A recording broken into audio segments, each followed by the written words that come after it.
Ya hemos hecho la biblioteca, ahora lo que vamos a hacer es llenarla de contenido. Os voy a contar los secretos de por qué elijo cada una de las imágenes. No quiero que cuando os sentéis a hacer la imagen y os pongáis delante de Photoshop tengáis que buscar recursos como locos o iros a internet y perder el tiempo y perder por tanto toda la frescura. Vamos a hacer algo que los cocineros llaman la mise en place, que es tener todos los elementos muy cerca para que todo sea fluido y nuestra capacidad creativa permanezca intacta a lo largo del proceso. Así que vamos a ponernos a ello. Antes de contaros por qué he elegido cada uno de los elementos que vamos a meter en el fotomontaje, me gustaría detenerme un segundo para contaros algo fundamental siempre que vamos incorporando imágenes a nuestra biblioteca. En este caso, me gustaría hacer un pequeño hincapié en el tamaño. El tamaño de las imágenes que busquemos por internet, y en este caso muchos buscadores como puede ser Flickr o Google lo tienen, podemos filtrar por tamaño. Es importante dado que las imágenes con las que nosotros trabajamos estarán en torno a los 4000 píxeles por lo que sea. Como dato curioso os diré que en el estudio normalmente entregamos las imágenes a 4K. Me parece un estándar razonable y sobre todo nos permite optimizar los tiempos de render y que la postproducción no se nos vaya de las manos. Pensad que el tamaño es algo fundamental cuando trabajamos con Photoshop en términos de rendimiento, de memoria y demás. Veis que aquí podemos filtrar por tamaño, por orientación, incluso podemos filtrar por fecha. La verdad es que está bastante bien. Si queremos darle un ambiente u otro, conseguir un ambiente u otro, podemos incluso buscar por color. Y quiero pasar de puntillas por un pequeño tema, y es la licencia de las imágenes. Es conveniente que todas las imágenes que incorporéis tengan la licencia adecuada, así que Flickr incluso os permite buscar los distintos tipos de licencia que tiene el mercado, desde los Creative Commons hasta la modificación. Yo solamente os digo, si os queréis quedar súper tranquilos, pues buscad imágenes que estén permitidas para su uso comercial. La verdad es que eso facilita mucho la vida y dado que hay tantísimas imágenes en Internet, podemos encontrar un montón de recursos de gente amable que ha ido compartiendo sus archivos de forma desinteresada. Vamos a hacer ahora un recorrido por todas las imágenes que he ido eligiendo y os voy a contar por qué he elegido una u otra. Mirad, en personas, por ejemplo, si me vengo a casual, que es con el ambiente con el que vamos a trabajar, en verano, porque es el momento del año que me apetece representar en esta imagen, vamos a ver la gente de iluminación indirecta. Gente de una edad más o menos joven, porque se trata de un campus universitario, gente que tiene una actitud bastante desenfadada, no están haciendo nada demasiado llamativo. Esto me parece interesante. Para la luz solar, en cambio, pues he elegido gente que tenga ya la sombra, por ejemplo, muy marcada, porque eso me va a facilitar mucho la vida. Gente de la misma edad o de edad similar, porque en este caso sí me interesa representar sobre todo, salvo que salpique de 3 o 4 profesores, que la mayoría son alumnos. Y ahora nos vamos a la carpeta más interesante seguramente, que sea la de imágenes por recortar, que son las que van a dar generalmente una atmósfera más personal a nuestras imágenes. En este caso tenemos la altura de los ojos de la gente exactamente idéntica a la que nosotros hemos hecho en el render. Es decir, es una imagen que está fotografiada a 1,70 o 1,80 de altura y de forma paralela más o menos al suelo. Eso hace que tenga un ambiente muy claro y sobre todo una perspectiva muy marcada. Esto va a ser muy interesante porque vamos a poder meter a la gente de una sola vez. No tenemos que estar cuidando cada elemento, sino que cada persona va a encajar a la vez, porque la perspectiva es exactamente la misma. Si os queréis poner las cosas fáciles, aunque os cueste buscar un ratito más, seguramente sea muy interesante buscar un recurso que sea idéntico, porque con una sola foto podéis resolver prácticamente todo el ambiente de la imagen. Luego podéis salpicar con algún elemento como estos, o como estos, para el primer plano. Podéis salpicar la imagen de distintos elementos, claramente. No vamos a resolverlo todo con una, pero es interesante que veáis que la búsqueda, sobre todo, está dirigida a personas que están en el césped, que están a gusto, que están en verano, que me va a resultar muy fácil encajarlas en la imagen. Para la vegetación, claramente la organización debe ser ligeramente distinta. En este caso, fijaos que he elegido una serie de coníferas que me van a dar bastante juego, porque tienen puntos de color muy interesantes. Todos comparten un poco de ese verde, de ese marrón, de ese ocre. y están bastante bien, aunque a veces el tamaño seguramente no sea el que nos gustaría para todos. No pasa nada. Si veis que un árbol tiene un tamaño lo suficientemente pequeño, pero sin embargo os gusta y pensáis que os puede dar cierto juego, metedlo en la imagen, ya sabéis, la metemos al fondo y nos olvidamos un poco de él, pero que dé profundidad. Todos los elementos que penséis que pueden ayudar y que tienen una luz correcta, un color correcto, no los descartéis necesariamente por el tamaño, porque la imagen, cuando tiene profundidad, tiene todas las escalas posibles. En este caso, fijaos como en otoño he buscado otros elementos un pelín distintos. Elementos que den color, que den un rojizo extraño a la imagen, que den un amarillo sugerente. Veis que estoy buscando todo el rato esa variedad tonal que me va a dar tantísima atmósfera. Por último, en césped, me gustaría comentaros una pequeña cosa. Y es que lo que busco cuando busco un césped no es solamente una textura que esté bien, un tamaño que esté bien, sino algo que es fundamental a la hora de encajar una imagen en nuestro fotomontaje. Y es la perspectiva. Lo estáis viendo, ¿verdad?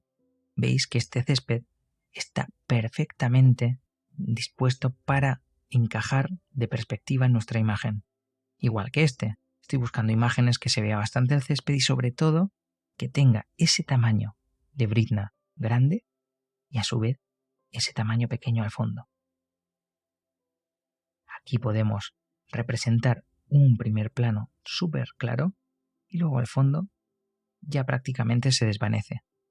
Eso es lo que tenemos que conseguir, intentar evitar texturas planas que después nosotros decimos, sí, bueno, lo ponemos en perspectiva en Photoshop. No suele funcionar, funciona mejor cuando la foto está ya bien hecha. Luego me encantan los hallazgos que nos encontramos por internet buscando césped o lo que sea. Por ejemplo, en este caso, mirad, este charco es que le da muchísimo juego y puede ser que la imagen cobre un pelín de vida si de repente ponemos un charco por ahí. Veremos si nos encaja para la atmósfera final. Pero desde luego es algo que me encanta en el proceso de hacer imágenes, que estás buscando una cosa y te encuentras otra y te la guardas. Como ya habéis visto que tenemos una biblioteca perfectamente organizada, va a ser muy fácil y sobre todo, si no lo usamos en este fotomontaje, no os preocupéis, que lo usaréis en el futuro. Por último, sí me gustaría anticiparos que, claro, os tengo que contar cómo cambiar este reflejo, porque evidentemente no podemos permitirnos gazapos de este tipo, que se nos vean reflejos raros, que se vean reflejos que no corresponden a la imagen, pero no os preocupéis que todo esto lo veremos cuando hagamos la imagen. Y ahora vamos a reflexionar sobre el horizonte. La verdad es que me gusta mucho cuando uno dice una frase tan poética. Tengo aquí 3 archivos que se parecen bastante. Se parecen más o menos. Todos tienen una línea clara de horizonte, todos tienen un poquito de cielo que podré eliminar muy fácilmente con la varita mágica, pero como me los he descargado de fuentes diversas, tienen un nombre distinto. Esto para trabajar con Photoshop y sobre todo cuando arrastramos de forma muy rápida, suponiendo que tengamos una segunda pantalla con el Adobe Bridge abierto, pues resulta un poco farragoso porque los nombres serán nombres que adquieran las capas. Así que me resulta especialmente útil una característica de Bridge que lo que me permite es seleccionar las 3 imágenes, botón derecho, cambiar el nombre del lote y cambiar el nombre a todas las imágenes que tengo en esa carpeta. En este caso, fijaos, voy a cambiarle el nombre y voy a ponerle un texto, que en este caso será horizonte, y un número de secuencia, que en este caso le voy a decir 001. Genial. Le digo cambiar nombre y se cambiará el nombre de todas las imágenes de la carpeta.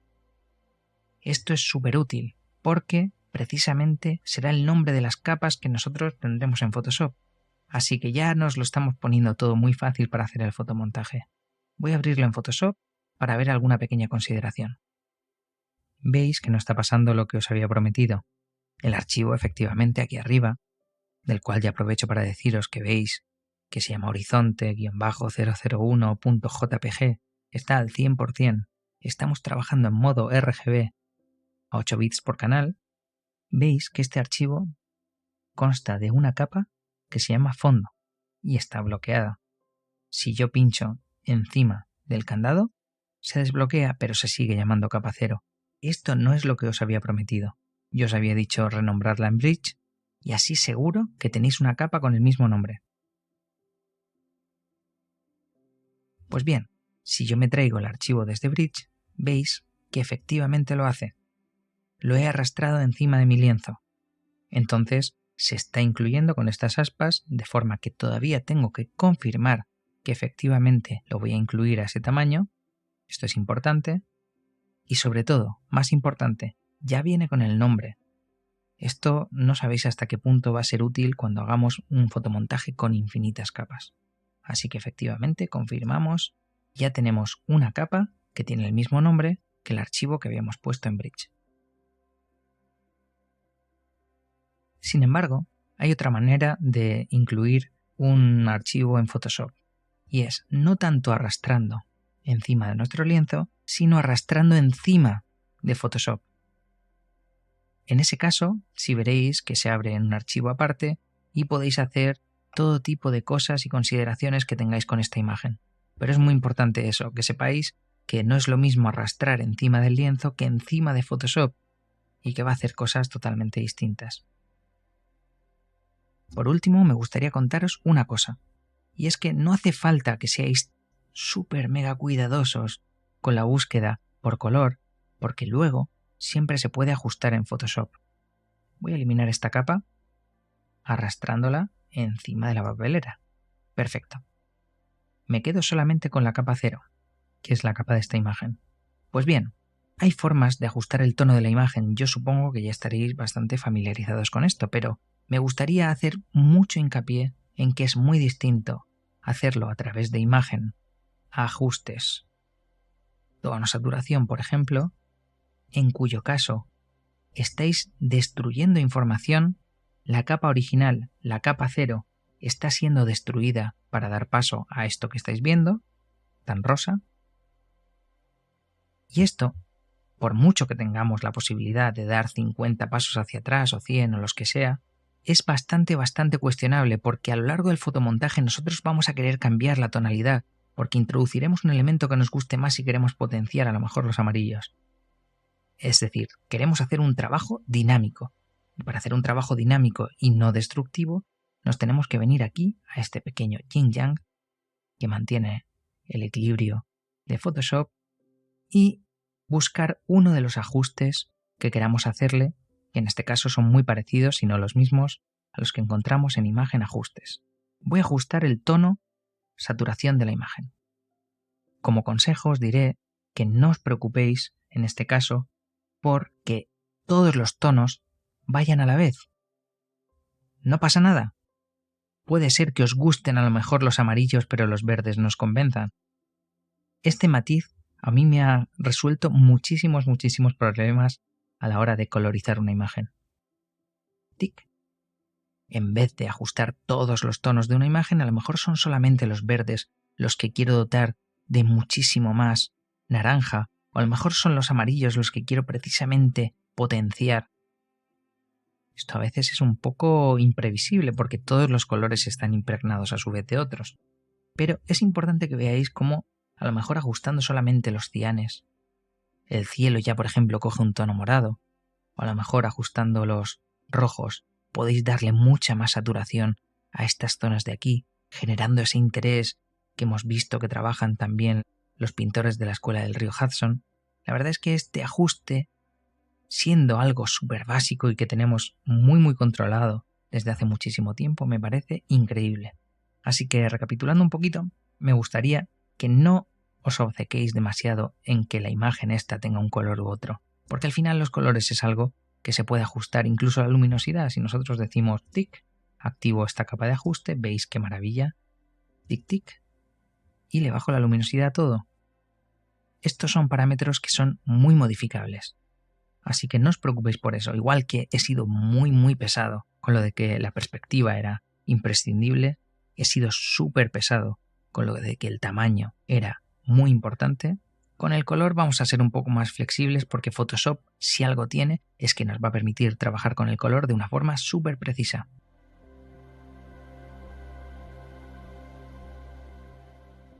Ya disponemos de todo el material con el que vamos a trabajar, incluso hemos generado algún material nuevo para nuestra biblioteca. En la siguiente lección, lo que vamos a hacer es organizar el documento de Photoshop para que todos estos elementos que hemos descargado puedan ser perfectamente compartimentados y sobre todo implementados en nuestro flujo de trabajo.